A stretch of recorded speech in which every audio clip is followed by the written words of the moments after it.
Hello there, and welcome to Craft Your Life with Altenew. This is Jen Raza, and I'm extremely excited to introduce you to today's guest. Let's give a warm welcome to the creative and talented Tenia Nelson. Hi. Hello. I'm so happy to have you here. It's funny because I've known you for a very long time in the crafting world. So I feel like this is one of our first times having a conversation, just the two of us, without other team members being there. Yeah. So I'm really excited to have you here. And I know that our listeners and our viewers, because we're also doing some video footage here that will hopefully go up on YouTube around the same time that this podcast goes up.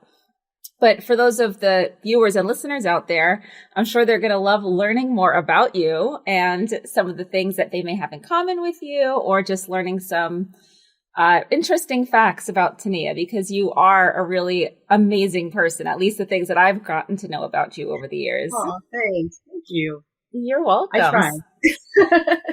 So you are one of our beloved DT members, but why don't you give a little bit more of an introduction about yourself, maybe where you live and a little bit about your life, so we can start there.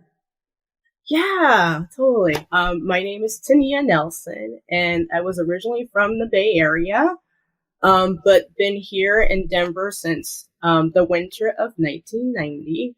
My parents were pretty much like, yeah, it's getting too expensive. Even back then in the 80s, it was getting pricey. So parents like, yeah, let's try out this place called Colorado. My uncle was already there.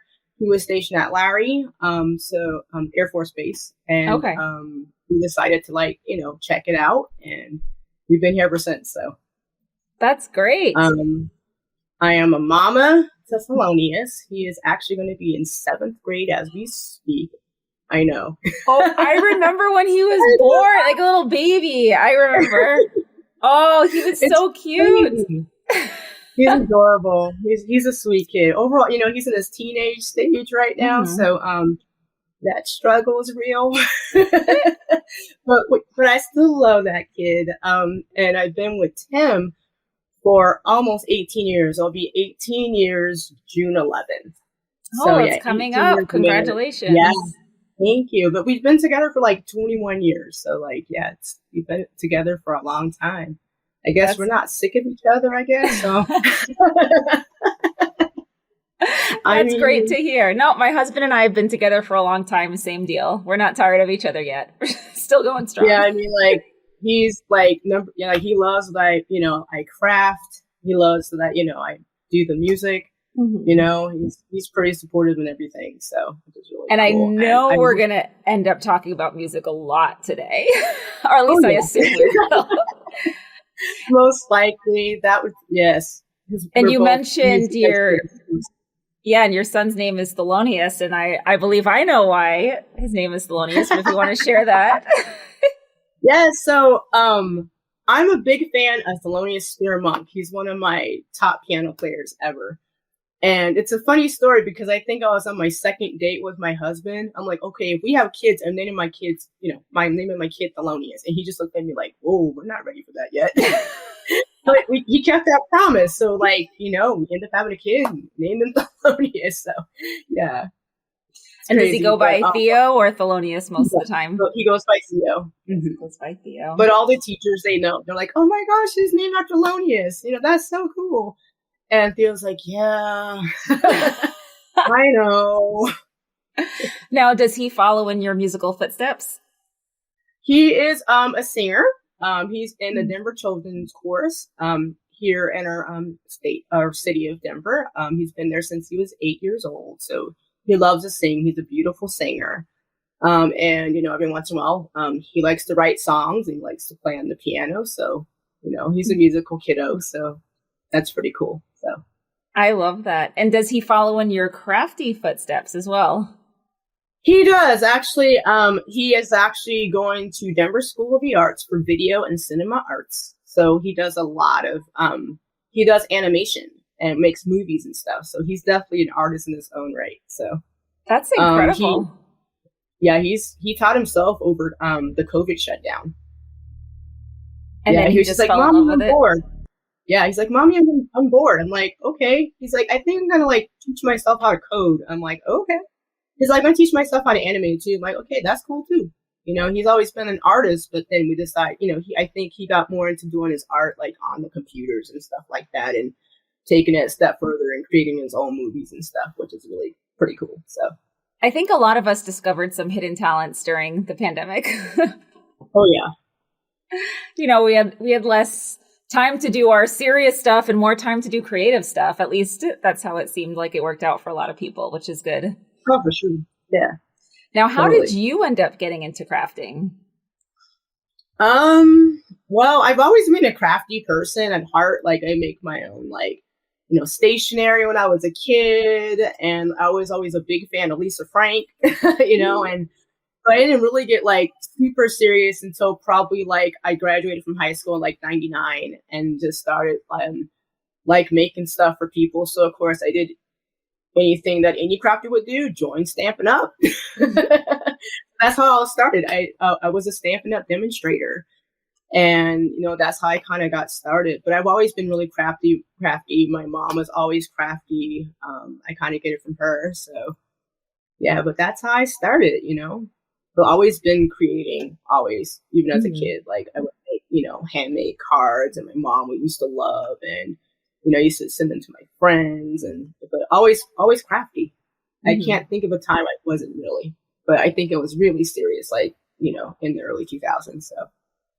And I feel like I started to get to know you better. I don't even know where we met. Oh, I like with the video, you guys can see my air quotes because of course air quotes. So I can't really pinpoint when it was, because I started crafting online more around like 2010.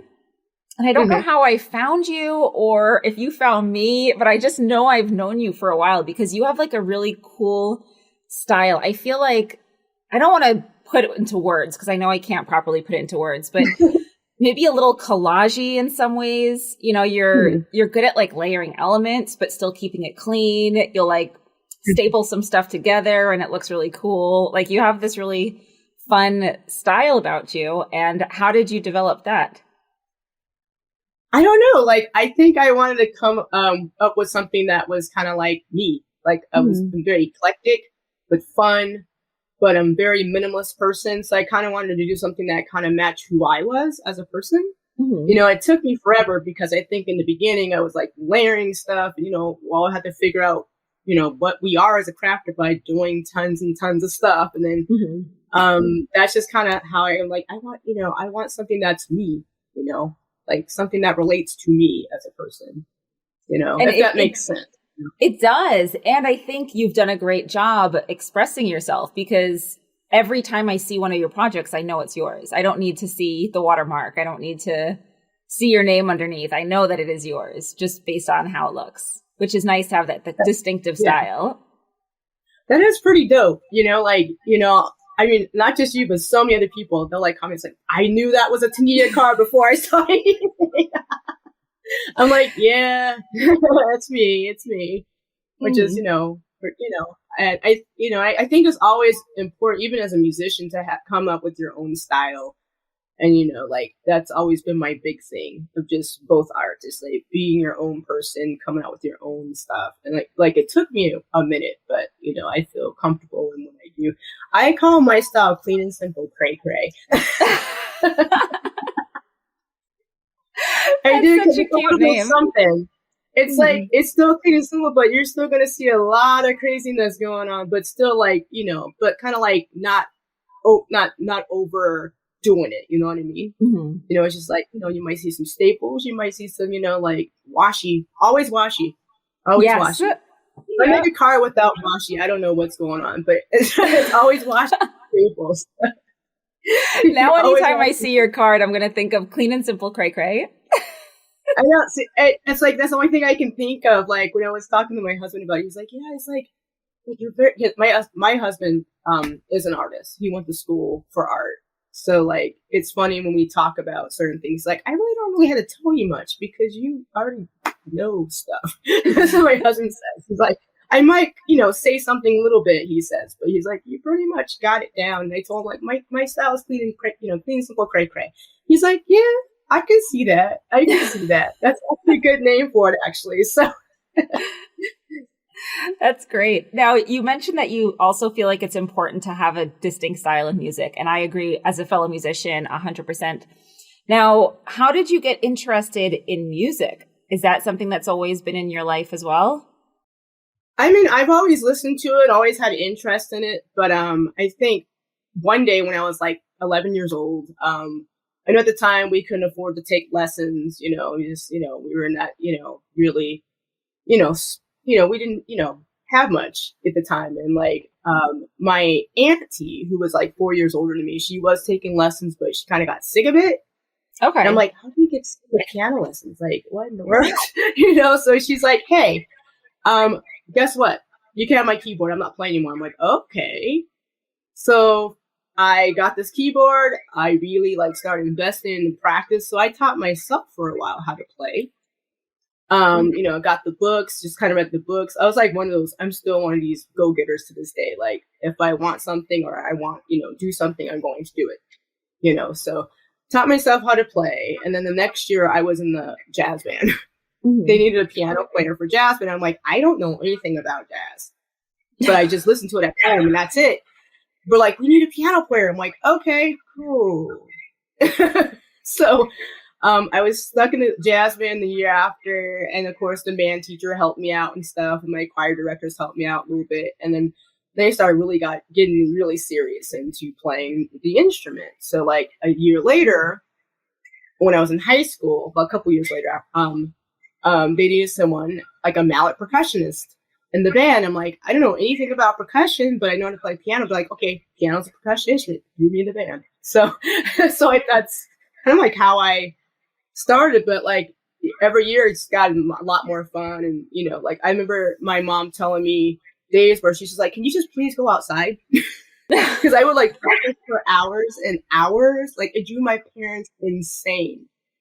But then now my parents are like, I'm glad that you did all that practicing now because, you're doing all this stuff that's really well and awesome. And, you're recording albums, you're you're leading your own bands. Like, it's really cool to see that. So, I mean, I didn't think this was, music was going to take me here. So it's crazy to see that, I'm just so impressed that as a self-taught player who had limited experience, you were able to hop in as a jazz band piano player because you need to understand the music. I'm very classically trained in the way that I need notes on a page. Like, don't tell me to wing it. Don't tell me to follow with the chords. Give me the notes on the page and I will play them. But it's just incredible that you were able to adapt so quickly to that. That's amazing.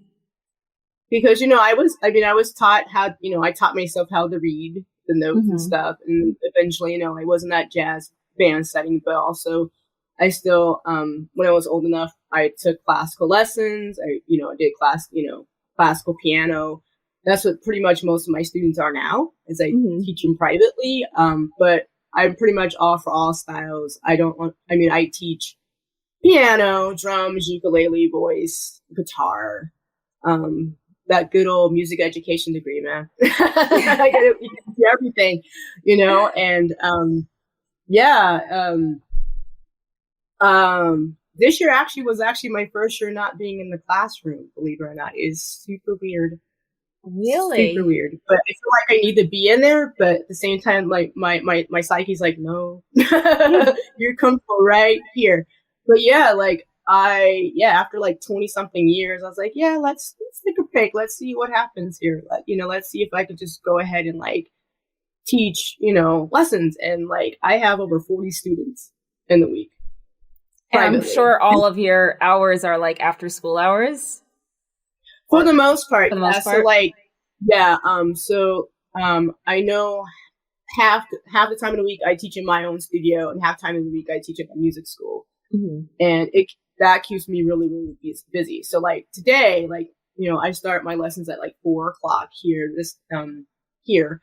And I'm pretty much done about 7:30ish. Mm-hmm. But then usually my Monday and Wednesday is I start about 2:00 and don't go until 8:00. And then, and then Friday's usually my chill days, but I usually have a couple of, lessons in a day, and I have a couple weekends. So, yeah, it's like my schedule is definitely not for the faint of heart.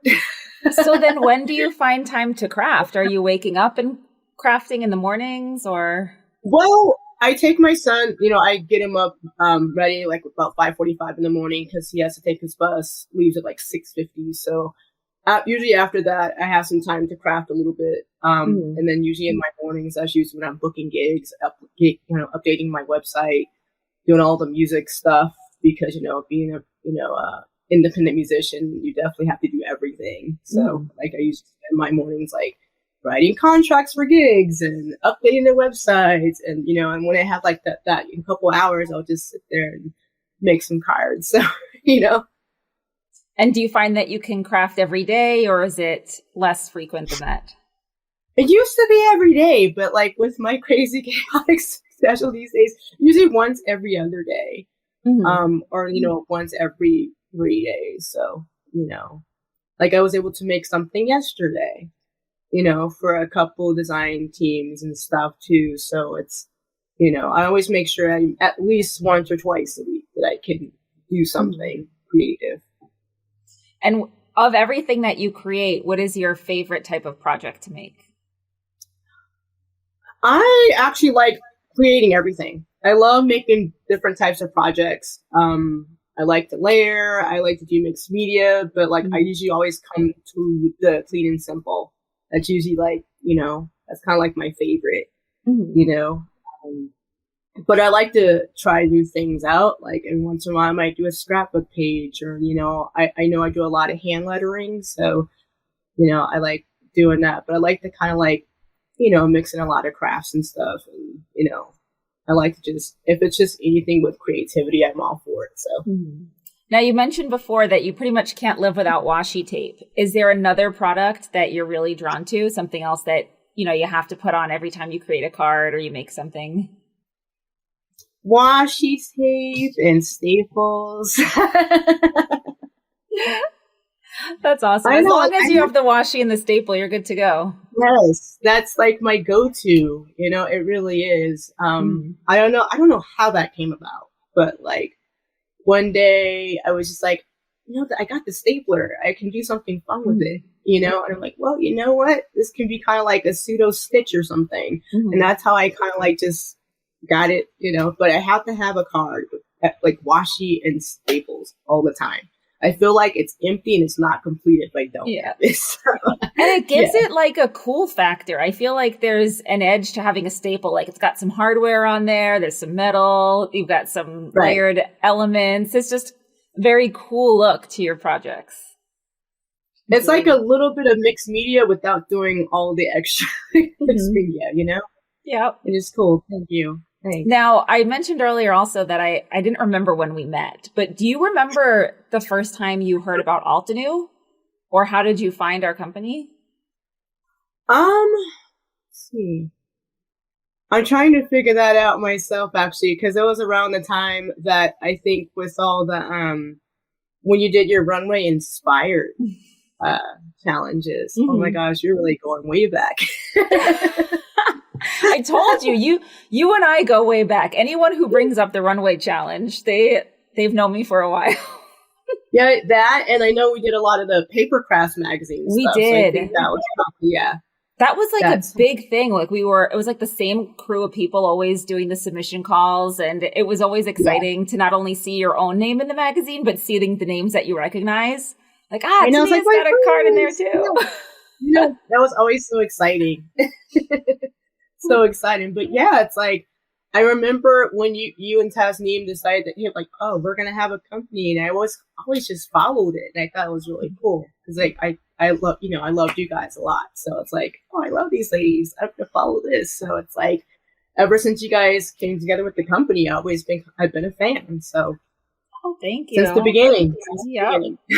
And like I said, we're so happy to have you. It's been awesome having your contributions to our team. And again, your unique style, getting to showcase our products to the best of their ability. Like you really do some amazing things. So we're thankful to have you. Thank you. I appreciate that. Thank you so much. It's like, For the longest time, like, I thought my style was just completely like, believe it or not, like, people are not going to understand my stuff because it's so weird. It's so non-traditional.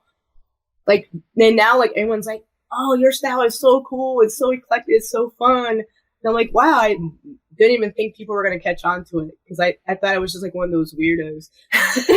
I mean, that's me in general. I am a weird person. So you could be a weirdo and be an inspirational designer. It works both ways. I mean, you can see me as a musician. Like, most people are like, oh yeah, like, Tania's super eclectic, but we love her. So it's like in my music and in my art, it's like I've always been kind of like a person that kind of like toots my own horn, like dance to my own drum, type of thing. So, Now, outside of music and obviously arts, do you have any other creative hobbies? Well, every once in a while, I like to do metal stamping. I like creating jewelry, like necklaces and stuff. I'm a big fan of hand lettering. Mm-hmm. Like, I love to letter with like pretty markers and stuff, and like, watercolors. And that took me a while to actually get to. Like, one day I was like, I'm going to teach myself how to do this. Mm-hmm. And my husband's like, oh man, more crafts. Another thing, right? That's like my husband Another too. Thing, man. It's like, what is it? It's like every 5 minutes to me, I'm like, I need to be crafty. But those are like my two needs, so. But you meant, like, with jewelry, I have so many jewelry making supplies that I haven't touched in years, but I can't get rid of them because I don't know the day I'm going to wake up and be like, I'm into jewelry again. No, that is super true. That's super true. So every once in a while, like, literally, it's funny because I live down the street from Michael's. I can, like, literally just walk to the street. And, like, when that's dangerous. It is because I have the Five Below and the Michael's and the Marshalls and the grocery store. It's like when I want to go to the grocery store and walk, I end up like coming out of like 4 or 5 different stores. It's bad. Like 2 weeks ago, I was like, I'm going to go see what's in Michael's. Like, got in a couple things from the clearance. I thought they're all like necklaces and like charms and stuff. So it's like, oh, make me a necklace. So like every once in a while, I'll do something fun like that, But like just as long as I'm doing something with the hands and creating, I like it. So. And I think a lot of crafty listeners out there can relate to that because when you are a creator, I feel like it's so a part of you that you don't feel like your week is complete unless you've made something, and I no, totally. Yeah. Like we all have that like creative urge. So I know that there's a lot of people out there who can relate entirely to that notion. Right. Totally. Yeah. Now, are there any fun facts about you that the world may not know yet? Some interesting, you say you're a little bit of a weirdo. Oh man. So I hula hoop. I do a lot of hula hooping and I double dutch. Like competitive or just for fun? Well, I'm on a 40 and up double dutch club. And like it's the most fun, I tell you. It's just like ladies getting together once a week. It's more than just like double dutching, but it's fellowship. It's just being with friends and whatnot. And it's so much fun. Like I get like a whole cardio session like once a week, which is really lovely. But I'm really good at hula hooping and really good at double dutching. That's and incredible. That keeps me in shape. It keeps me, keeps me going, keeps me young. Because it's funny because most people don't believe that I'm like my age, but like, what do you do? I was like, well, I play music and I stay fit and I drink water and have I was going to ask your age, but you did drop earlier that you graduated in 99, I believe you said. So yeah, I just turned 42 this year.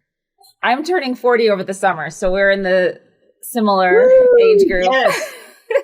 Yay for zennials. Yep. And I agree. I don't think you look your age. I definitely think you present a lot younger than 42. So this story is funny because like I'll go into like maybe like bars or whatever and just kind of chill, when I'm playing, and like you get all these young kids come at me and like, well, you know this, right? I'm like, no. But you're like our age, right? I'm like, no. And I tell them, they're like, no, you're not that old. Yes. But you're not. Yes. Literally, this is the whole conversation. It's like, what's your idea? I'm like, here you go. Here it is. You're like, oh, and you're like shocked. Like, no way. We have this conversation, like, I can be in a lift and I talk to people what I do. They've been teaching for 20 years and they turn back to like, what? 20? Yes. So it's like this constant, like, conversation, and like had to tell people that, like, I'm telling the truth, I promise. So I don't know if you got this too, but like my first 10 years of teaching, they would always think I was one of the students. Like, same. If I was at the high school, they'd be like, they wouldn't realize that I was a teacher. Like, no, I'm a grown up here, I promise. Well, man, that's how it was when I was teaching middle school and high school. Like, I'd be walking, they're like, hall pass, and they're like, oh, sorry, Miss Nelson. All the time without fail. All the time without fail. That's hilarious. Now, we're at my favorite part of the podcast, which is the word association game.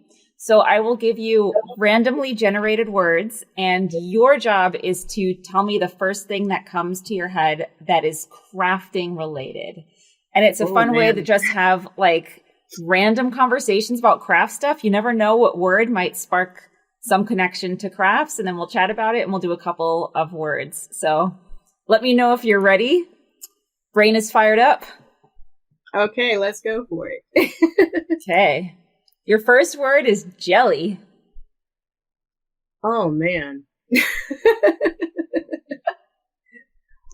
Oh, that's an interesting. I'm trying to figure out crafty word jelly. It can be a weird, like around the block way of getting to crafting. Like one thing can spark to something else. As long as you land on crafting, you're good. Well, I've always been super jelly of Jennifer Maguire style.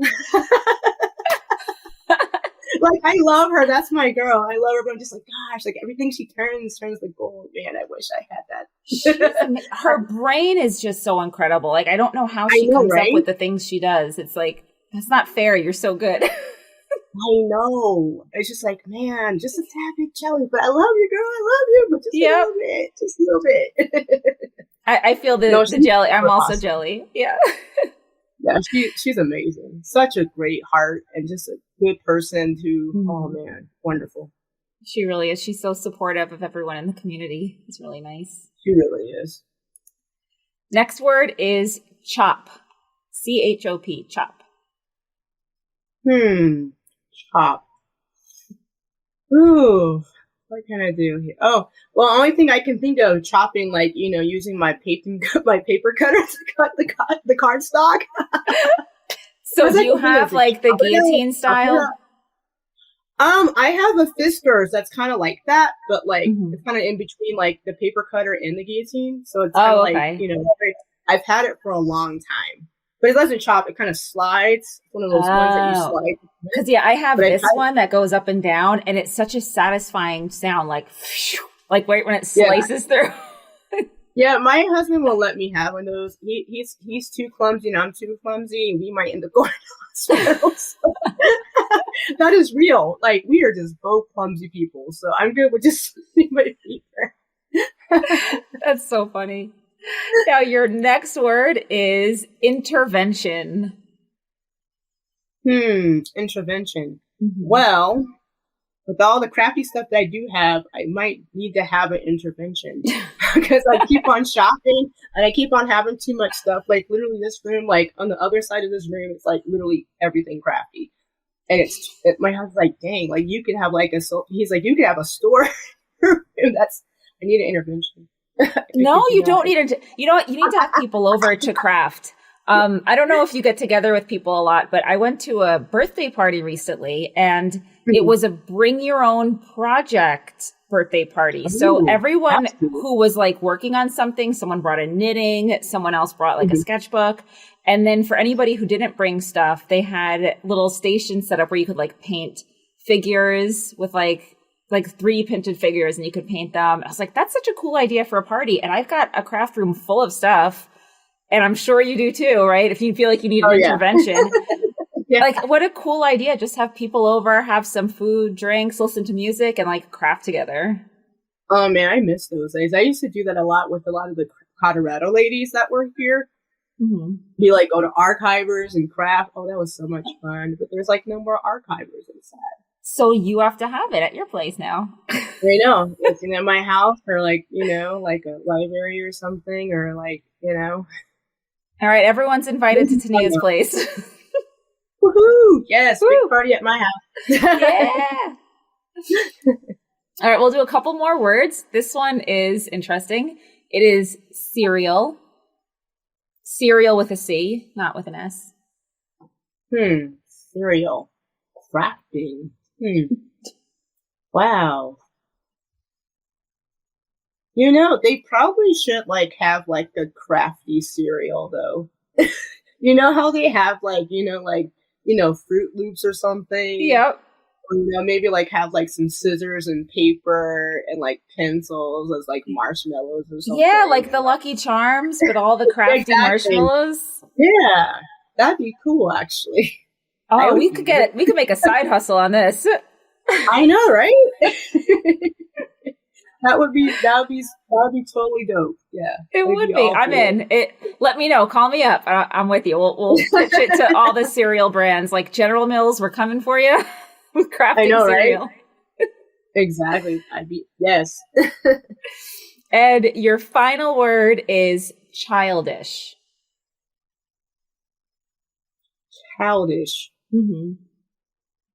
I actually do need more child stamps. So like little kid stamps, Oh, like yeah. I have some, but not a lot. So stamps for little kids or stamps of little kids, like portraying children? Both actually. Both? Both. Yeah. Like, I mean, I know there's like stamps for like, like for kids, but like, they should have like a lot more, I think. And then like, I know that I probably should get more kid stamps because like that's something I don't have of a lot. So just add to the collection. You'll definitely need an intervention then. I know. Well, this has just been so much fun chatting with you, Tania. And if you want to just mention your blog or social media so people can find you a little more easily, if you'd like. Yeah. So my blog is jazzypaper.blogspot.com. And fun fact, my blog header was actually created with my, my love of jazz and my love of paper crafting. So, which is really cool. Instagram is at Tenia Nelson altogether. So that's where you see my life, craziness, music, crafts, all that good stuff. So that's great. Well, thanks again, Tania, and to all the listeners out there, thank you as well for joining us today. And always remember to craft your life. Bye.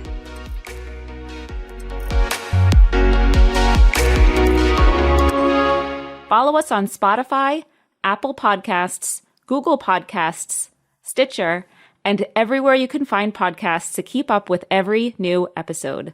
Shoot us an email at support@altenew.com with your feedback, and don't forget to craft your life.